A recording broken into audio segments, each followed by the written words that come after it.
Welcome back to national academy. ഇന്നത്തെ ഈ ഒരു സെഷനിൽ നമുക്ക് ഡിസ്കസ് ചെയ്യാനുള്ളത് സെക്കൻഡറി വിദ്യാർത്ഥികൾക്ക് NIOSലെ സെക്കൻഡറി വിദ്യാർത്ഥികൾക്കുള്ള ബേസിക് കമ്പ്യൂട്ടിംഗ് എന്ന് പറയുന്ന സബ്ജക്റ്റിലെ 6th ചാപ്റ്റർ ആയിട്ടുള്ള പ്രസന്റേഷൻ എന്ന് പറയുന്ന ചാപ്റ്ററിനെ കുറിച്ചാണ്. അപ്പോൾ ഈ ഒരു ചാപ്റ്ററിൽ നമ്മൾ ഡിസ്കസ് ചെയ്യുന്നത് പ്രസന്റേഷൻ എന്ന് പറയുന്ന ഒരു സംഭവം അത് നമുക്ക് പ്രൊവൈഡ് ചെയ്യുന്ന അല്ലെങ്കിൽ ആ ഒരു പ്രസന്റേഷൻ ക്രിയേറ്റ് ചെയ്യാൻ വേണ്ടി നമ്മളെ ഹെൽപ്പ് ചെയ്യുന്ന ഒരു സോഫ്റ്റ്വെയറിനെ കുറിച്ചാണ് നമ്മൾ എന്ത് ചെയ്യുന്നത് ഈ ഒരു ചാപ്റ്ററിൽ നമ്മൾ പഠിക്കുന്നത്.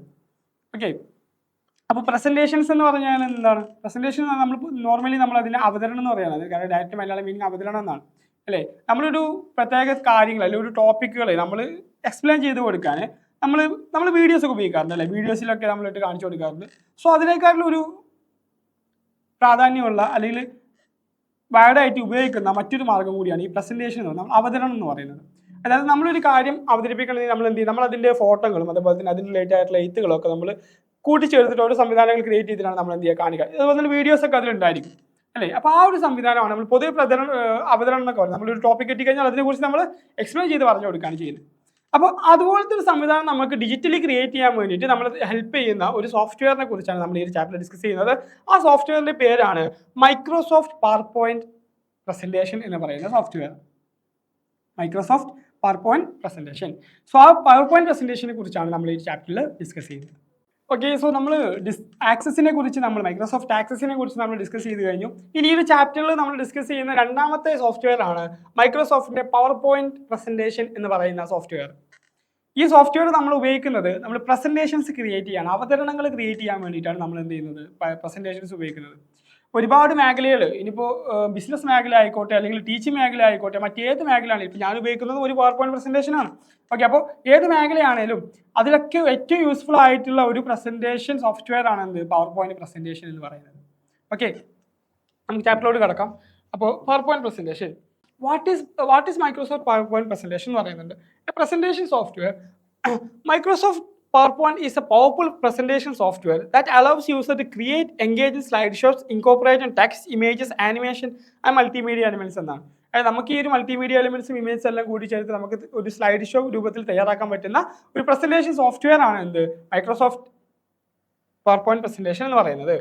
ഓക്കെ, അതുപോലെ തന്നെ പിന്നെ it's a part of office suite എന്ന് പറയുന്നുണ്ട്. അതായത് മൈക്രോസോഫ്റ്റ് ഓഫീസിന്റെ ആ ഒരു ഓഫീസ് സ്യൂട്ടിൽ ഒരുപാട് സോഫ്റ്റ്വെയർസ് അവൈലബിൾ ആണ്.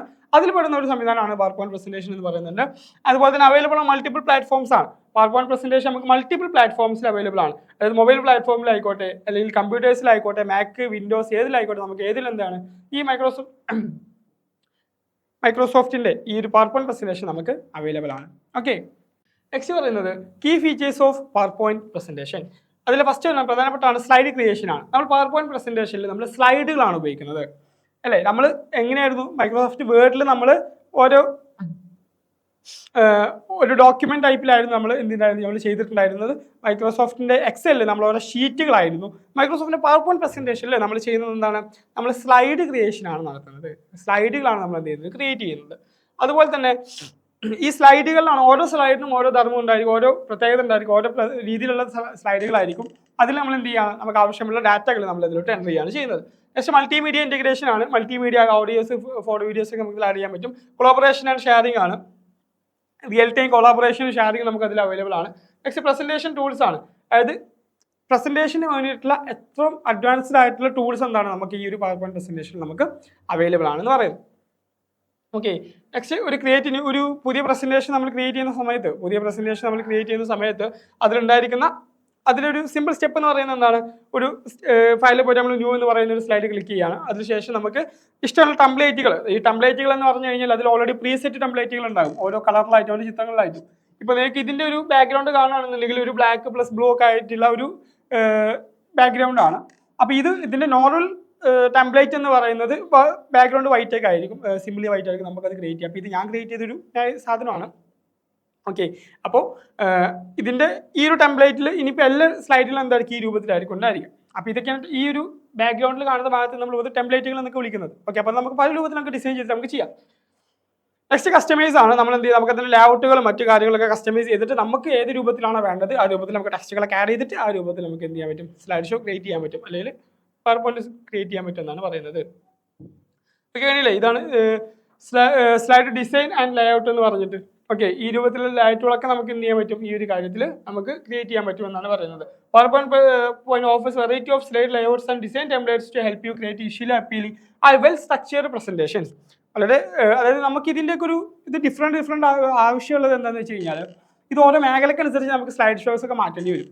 അതായത് ഇപ്പോൾ കുട്ടികൾക്ക് കാണിച്ചു കൊടുക്കാനുള്ള ഒരു പ്രസൻറ്റേഷൻ ആണെന്നുണ്ടെങ്കിൽ ആ ഒരു പ്രസൻറ്റേഷൻ്റെ ടെംപ്ലേറ്റും അതിൻ്റെ ലേഔട്ടും നമുക്ക് എന്ത് ചെയ്യാൻ പറ്റില്ല, ഒരു ബിസിനസ് മീറ്റിങ്ങിനൊക്കെ പോകുന്ന സമയത്ത് നമുക്ക് ഉപയോഗിക്കാൻ കഴിയില്ല അല്ലേ. അപ്പോൾ അതിനനുസരിച്ച് നമ്മൾ എന്ത് ചെയ്യും, നമ്മൾ ഡിസൈൻ ചെയ്യുമ്പോൾ നമ്മൾ മാറ്റേണ്ടി വരും. അപ്പോൾ അതിനൊക്കെ ആവശ്യമായിട്ടുള്ള ടൂൾസ് എന്താണ്, നമുക്ക് PowerPoint പ്രസൻറ്റേഷനിൽ അവൈലബിൾ ആണെന്നാണ് പറയുന്നത്. Next, inserting and formatting text എന്നാണ്. നമ്മൾ വേർഡിലൊക്കെ ചെയ്യുന്ന പോലെ തന്നെ നമുക്ക് ടെക്സ്റ്റുകളുമായിട്ട് ടെക്സ്റ്റ് ഫോർമാറ്റിംഗ് വളരെ എളുപ്പത്തിൽ ചെയ്യാൻ പറ്റുന്ന ഒരു മേഖല കൂടിയാണ് PowerPoint പ്രസൻറ്റേഷൻ എന്ന് പറയുന്നത്. നമ്മൾ പ്രസൻറ്റേഷനിൽ ഓരോ സ്ലൈഡുകളിലും നമ്മൾ ഓരോ ടെക്സ്റ്റുകൾ ഇൻസേർട്ട് ചെയ്ത് കഴിഞ്ഞിട്ട് നമുക്ക് എന്ത് ചെയ്യാൻ പറ്റും, നമുക്ക് വേണ്ട രീതിയിൽ നമുക്ക് എന്ത് ചെയ്യാൻ പറ്റും, ടെക്സ്റ്റിനെ ഫോർമാറ്റ് ചെയ്യാൻ സാധിക്കും എന്ന് പറയുന്നുണ്ട്. ഓക്കെ, നെക്സ്റ്റ് പറയുന്നത് ഇൻസേർട്ടിങ് ആൻഡ് എഡിറ്റിംഗ് ഇമേജസ് ആണ്. നമുക്ക് എന്ത് ചെയ്യാം, ഇമേജസ് സിമ്പിളായിട്ട് എഡിറ്റ് ചെയ്തിട്ട് നമുക്ക് അതിൽ ആ ഇമേജസിൽ നമുക്ക് ഒരുപാട് കാര്യങ്ങൾ നമുക്കത് മാറ്റം വരുത്താൻ പറ്റും. നമുക്ക് ഇതിന് പ്രധാന പ്രത്യേകത തന്നെയാണ് ഇമേജ് എഡിറ്റ് ചെയ്യാൻ പറ്റുന്നത്, അതുപോലെ തന്നെ ഇമേജ് കൊണ്ടുവരാൻ പറ്റുന്നത്. അതിൻ്റെ മേളിൽ നമുക്ക് എന്ത് ചെയ്യാൻ പറ്റും, ഒരുപാട് എഡിറ്റിംഗ് നമുക്കതിൽ സാധിക്കുന്നുണ്ട് എന്നുള്ളതാണ്. നെക്സ്റ്റ് പറയുന്നത് ഇൻകോർപ്പറേറ്റ് മൾട്ടിമീഡിയ എലിമെന്റ്സ് ആണ്. മൾട്ടിമീഡിയ എലിമെന്റ്സ് നമുക്ക് ഇതിലോട്ട് ആഡ് ചെയ്യാൻ പറ്റും, അഥവാ ഓഡിയോ വീഡിയോ അതുപോലെ തന്നെ ആനിമേഷൻസ്. ഓക്കെ, ആനിമേഷൻസ്, അതായത് നമുക്ക് ഇതിലോട്ട് ഓഡിയോസും വീഡിയോസും അതുപോലെ തന്നെ അതിന് പുറമെ ആനിമേഷൻ റിലേറ്റഡ് ആയിട്ടുള്ള കാര്യങ്ങളൊക്കെ നമുക്ക് എന്ത് ചെയ്യാൻ പറ്റും, ഇതിലോട്ട് ആഡ് ചെയ്യാൻ പറ്റും. അതായത് നമുക്ക് ഒരു പ്രസന്റേഷന് വേണ്ടിയിട്ടുള്ള എല്ലാ കാര്യങ്ങളും അതിൻ്റെ മാക്സിമം ഔട്ട്പുട്ട് നമുക്ക് എന്ത് ചെയ്യാൻ പറ്റും, ഈ ഒരു PowerPointലൂടെ നമുക്ക് നേടിയെടുക്കാൻ സാധിക്കും എന്ന് പറയുന്നുണ്ട്. അതുപോലെ തന്നെ അതിന് പുറമെ തന്നെ നമുക്കിതിൽ ക്ലിപ്പ് ആർട്ടുകൾ അതുപോലെ മറ്റു ഷേപ്പുകൾ കാര്യങ്ങളൊക്കെ നമുക്ക് എന്ത് ചെയ്യാൻ പറ്റും, ഈ ഒരു PowerPoint പ്രസന്റേഷനിൽ നമുക്ക് ആഡ് ചെയ്യാൻ സാധിക്കും. ഓക്കെ, അപ്പോൾ വളരെ പവർഫുൾ ആയിട്ടുള്ള വളരെ സിമ്പിൾ ആയിട്ടുള്ള ഒരു പ്രസന്റേഷൻ സോഫ്റ്റ്വെയറാണ് മൈക്രോസോഫ്റ്റ് PowerPoint പ്രസന്റേഷൻ എന്ന് പറയുന്നത്. അപ്പോൾ ഈ ഇത്രയും കാര്യങ്ങളാണ് നമുക്ക് ഈ ഒരു ചാപ്റ്ററിൽ പഠിക്കാനുള്ളത്. അപ്പോൾ ഈ ഒരു ഇതിൻ്റെയൊക്കെ വൈഡായിട്ടുള്ള അല്ലെങ്കിൽ വളരെ വീഡിയോ സഹിതമുള്ള, അതുപോലെ തന്നെ ഇതിൽ നമ്മൾ എങ്ങനെയാണ് ആനിമേഷൻസ് ചെയ്യുന്നത്, എങ്ങനെയാണ് നമ്മൾ ട്രാൻസിഷൻസ് ഒക്കെ ഇതിൽ ചെയ്യാൻ പറ്റും, ട്രാൻസിഷൻസ് ഒക്കെ എങ്ങനെയാണ് ചെയ്യുന്നത്, അതുപോലെ തന്നെ സ്ലൈഡ് ഷോകൾ ഏതൊക്കെ രൂപത്തിൽ, അതുപോലെ തന്നെ ഇതിൻ്റെ ഒരു എങ്ങനെയാണ് ടെംപ്ലേറ്റ് ഡിസൈൻ ചെയ്യുന്നത് പോലത്തെ എല്ലാം ഡീറ്റെയിൽ ആയിട്ടുള്ള ഇതിൻ്റെ വീഡിയോ ക്ലാസ്സസ് നിങ്ങൾക്ക് നാഷണൽ അക്കാഡമിയുടെ ആപ്പിൽ അവൈലബിൾ ആണ്. നിങ്ങൾക്ക് അത് ആക്സസ് ചെയ്യണമെന്നുണ്ടെങ്കിൽ ഉടനെ തന്നെ താഴെ നമ്പറിൽ കോൺടാക്ട് ചെയ്യുക, അല്ലെങ്കിൽ നാഷണൽ അക്കാഡമിയുടെ ടീമുമായിട്ട് നിങ്ങൾ ഉടനെ കോൺടാക്ട് ചെയ്യുക. ഓക്കെ, സോ നമുക്കിതിൽ ഇനി വരുന്ന ക്വസ്റ്റ്യൻസ് ഏത് രൂപത്തിലാണ് എന്നൊക്കെ നമുക്ക് ജസ്റ്റ് ഒന്ന് നോക്കാം. അപ്പോൾ ഈ ഒരു ചാപ്റ്ററിൻ്റെ പ്രത്യേകത എന്ന് പറയുന്നത് നിങ്ങൾക്ക് പ്രാക്ടിക്കൽ എക്സാമിന് ഇതിൽ നിന്ന് ക്വസ്റ്റ്യൻസ് ഉണ്ടാവും എന്നുള്ളതാണ്. ഓക്കെ, നിങ്ങൾക്ക് പ്രാക്ടിക്കൽ എക്സാമിന് ക്വസ്റ്റ്യൻസ് വരുന്ന ഒരു മേഖലയാണ് ഇത്. ഇതിൽ നിങ്ങൾക്കൊരു ആക്ടിവിറ്റി രൂപത്തിലാണ് ഉണ്ടായിരിക്കുക. നിങ്ങൾക്ക് ഓരോ സ്ലൈഡ് തന്നിട്ട് ആ സ്ലൈഡിൽ ഇന്ന രൂപത്തിലുള്ള കാര്യങ്ങൾ ആഡ് ചെയ്യുക, അല്ലെങ്കിൽ ഇമേജ് കൊണ്ടുവരിക, ആ രൂപത്തിലുള്ള കാര്യങ്ങളൊക്കെ ആയിരിക്കും അതിലോട് പറയാം. അപ്പോൾ അവർ പറയുന്ന രീതിയിൽ ആ ഒരു ആക്ടിവിറ്റി രൂപത്തിൽ ഒരു ആക്ടിവിറ്റി ഇതിൻ്റെ അഡ്വാൻസ്ഡ് ആയിട്ടുള്ള ക്ലാസ്സിൽ നമ്മൾ ആക്ടിവിറ്റീസ് നമ്മൾ ചർച്ച ചെയ്യുന്നുണ്ട്. അപ്പോൾ ആ ഒരു ആക്ടിവിറ്റി രൂപത്തിലായിരിക്കും നിങ്ങൾക്ക് ഇതിൻ്റെ ക്വസ്റ്റ്യൻസ് ഉണ്ടായിരിക്കാം. ഓക്കെ, സോ ഇതിൻ്റെ ഒരു ഡയറക്റ്റ് ക്വസ്റ്റ്യൻസ് എങ്ങനെയാണെന്ന് നമുക്ക് നോക്കാം. ഓക്കെ, സോ നമുക്ക് ഒരു ഫസ്റ്റ് ക്വസ്റ്റ്യൻ നോക്കാം. Explain any 3 features of Microsoft PowerPoint. അല്ലെ, PowerPointന്റെ ഏറ്റവും പ്രധാനപ്പെട്ട 3 അല്ലെങ്കിൽ ഏതെങ്കിലും ഒരു 3 പ്രത്യേകതകളാണ് നമ്മൾ ചോദിച്ചിട്ടുള്ളത്. അപ്പോൾ എന്തൊക്കെയാണ്? ഒന്ന്, നമുക്ക് പ്രസന്റേഷൻസ് ക്രിയേറ്റ് ചെയ്യാൻ പറ്റും അല്ലേ, അതിലൂടെ നമുക്ക് മൾട്ടിമീഡിയ എലമെന്റ്സ് ആഡ് ചെയ്യാൻ സാധിക്കും.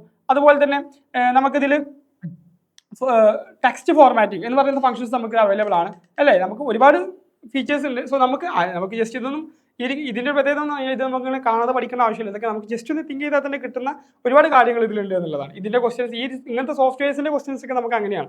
ഓക്കെ, നമുക്ക് ജസ്റ്റ് ഒന്ന് ആലോചിച്ചാൽ തന്നെ കിട്ടുന്ന കാര്യങ്ങളായിരിക്കും. നെക്സ്റ്റ് പറയുന്നത് explain any one method of creating A presentation എന്നാണ്. അതായത് നമ്മളതിൽ ആ സോഫ്റ്റ്വെയറിൽ നമുക്ക് പ്രസന്റേഷൻ ക്രിയേറ്റ് ചെയ്യാൻ പറ്റുന്ന മെത്തേഡുകൾ ഏതൊക്കെയാണ് എന്നുള്ള കാര്യങ്ങളാണ് ചോദിച്ചിട്ടുള്ളത്. Okay, next explain steps in inserting A text box in A slide എന്നാണ്. ഒരു സ്ലൈഡിൽ നമ്മൾ എന്ത് ചെയ്യാൻ ഒരു ടെക്സ്റ്റ് ബോക്സ് എങ്ങനെയാണ് ആഡ് ചെയ്യുന്നത് എന്നതാണ് ചോദിച്ചിട്ടുള്ളത്.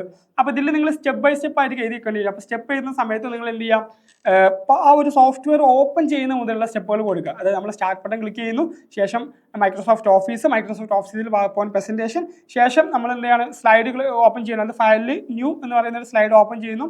ശേഷം ആ സ്ലൈഡിൽ നമ്മൾ എന്താണ് ഇൻസേർട്ടിൽ ടെക്സ്റ്റ് ബോക്സ് എന്ന് പറയുന്ന ഓപ്ഷൻ ഉണ്ടായിരിക്കും. ഈ രൂപത്തിൽ തന്നെ നിങ്ങൾ എന്ത് ചെയ്യുക, സ്റ്റെപ്പ് ബൈ സ്റ്റെപ്പ് ആയിട്ട് തന്നെ നിങ്ങൾ എഴുതി വെക്കുക. അതുപോലെ തന്നെ ഇതിൽ ഒരുപാട് കാര്യങ്ങൾ ചോദിക്കുന്നത് ഓരോ ഫംഗ്ഷൻസ് നിങ്ങൾ അതിനെ ഓപ്പറേറ്റ് ചെയ്യുന്നത്, അതുപോലെ ഈ ഫംഗ്ഷൻസിന് സ്റ്റെപ്പുകൾ എന്തൊക്കെയാണെന്നുള്ള രൂപത്തിലേക്കായിരിക്കും നിങ്ങളോട് ചോദിക്കുന്നുണ്ടായിരിക്കാം. അപ്പോൾ അതൊക്കെ നിങ്ങൾ സ്റ്റെപ്പുകൾ ചെയ്യുന്ന സമയത്ത് നിങ്ങൾ നിർബന്ധമായിട്ട് ശ്രദ്ധിക്കേണ്ട ഒരു കാര്യം എന്ന് പറയുന്നത് എന്താണ്, നിങ്ങൾ ആ ഒരു സോഫ്റ്റ്വെയർ ഓപ്പൺ ചെയ്യുന്നത് മുതലുള്ള കാര്യങ്ങൾ അതിൽ എഴുതി വെക്കുക എന്നുള്ളതാണ്.